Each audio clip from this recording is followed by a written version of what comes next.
অবৈধ যাদেরকে ধরবে আমরা কেউ তাদের ব্যাপারে কোনো রকম সুপারিশ করব না, তদবির করব না। এই অঙ্গীকার আমরা যেন করি।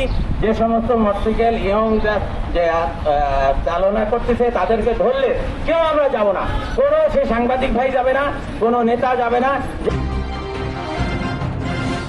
গর্ব ডক্টর মোহাম্মদ ইউনূসকে আমরা এখান থেকে অভিনন্দন এবং সংগ্রামী শুভেচ্ছা জানাচ্ছি এবং আশা করছি উনি যে কয়দিন দায়িত্বে থাকবেন আমাদের এই কুষ্টিয়ার উন্নয়নের ব্যাপারে উনি সজাগ হবেন এবং সদয় হবেন এবং প্রয়োজনীয় পদক্ষেপ গ্রহণ করবেন। এই বলে আমার বক্তব্য শেষ করছি। আপনাদের সকলকে ধন্যবাদ। আপনারা ভালো থাকুন। আগামীতে ঈদ যাতে নিরাপদ হয়, মানুষের জীবন বিনাশ না হয় সেদিকে আমরা লক্ষ্য রাখি। আমরা একটু ধৈর্যের পরিচয় দিই। আপনারা জানেন ধৈর্যশীলদের আল্লাহ পছন্দ করেন। আপনাদের সবাইকে ঈদ মুবারক জানিয়ে আমার বক্তব্য শেষ করছি। আসসালামু আলাইকুম। সম্মানিত উপস্থিতি, এখন আমরা আজকের এই অনুষ্ঠান শেষ করতে যাচ্ছি। তা আজকে অনুষ্ঠানে যারা এসেছেন কষ্ট করে আপনারা এসেছেন যে বৃহত্তর দেশের স্বার্থের জন্য, জাতির স্বার্থের জন্য, যে যাতে আমরা সবাই সচেতন হই। এখানে আমাদের হাইওয়ে পুলিশ ভাইরা এসেছেন, ওসি সাহেব আসছেন, অন্যান্যরা এসেছেন, সবাইকে ধন্যবাদ দিচ্ছি।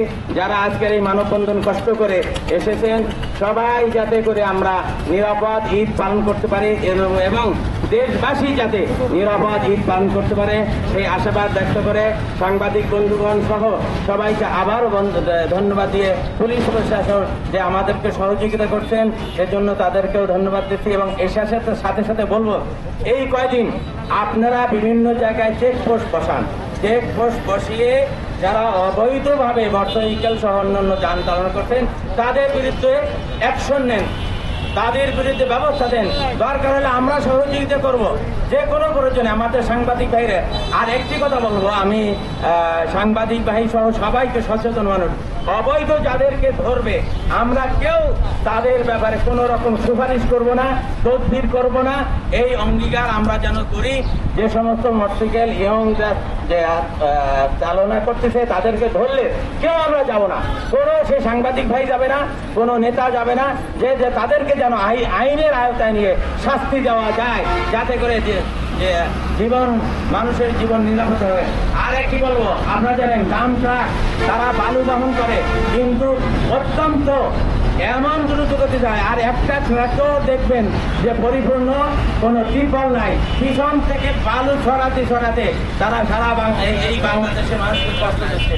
আমি আমার আজকের এই অনুষ্ঠানে আবার যারা আছে লাইসেন্সবিহীন গাড়ি তো অবশ্যই ধরবে, কিন্তু বালুর ট্রাকরা তারা কি করে একটা ছোট্ট পলিথিন দেয়, হ্যাঁ সেটা পলিথিন দিয়ে পিছন থেকে বালু ছুটতে থাকে, উঠতে থাকে।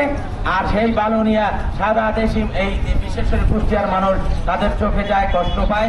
এটাও আপনারা দেখবেন।